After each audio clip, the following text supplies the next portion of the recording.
Sur ces terrains vagues, des débris de chaises en plastique coincés sous cet amas de terre. Les stigmates d'un éboulement de terrain mortel qui suscite encore une vive émotion dans ce quartier de Yaoundé. Je ne peux pas supporter ce choc. Ce dimanche 27 novembre, plusieurs familles étaient réunies ici à l'occasion d'une cérémonie funéraire lorsque le sol s'est brusquement affaissé sur elle. Gwalina n'était pas loin du site lorsque le drame s'est produit.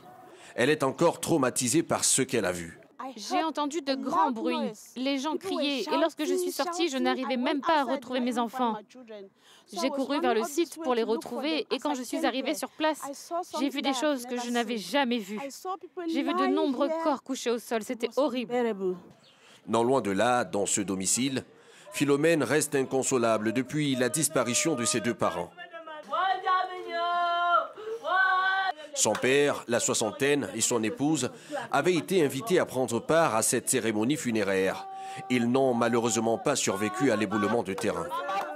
Maman était premier corps au sol, habillée les yeux fermés, belle jusqu'à la mort. Mon père était déchiqueté comme si on l'avait seulement décapité avec la hache.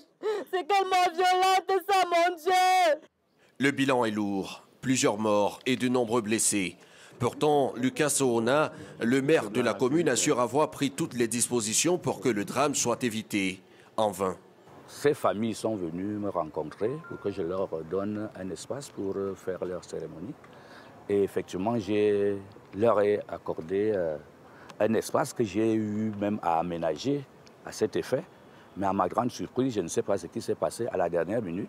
Ils ont changé le lieu où ils devaient faire leur cérémonie pour aller effectivement là où le sinistre a eu lieu là. Donc vraiment, je suis très gêné par rapport à cette situation.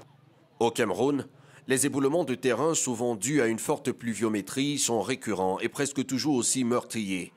En octobre 2019, au moins 43 personnes avaient ainsi trouvé la mort dans un autre glissement de terrain à Bafoussam, dans la région de l'ouest du pays.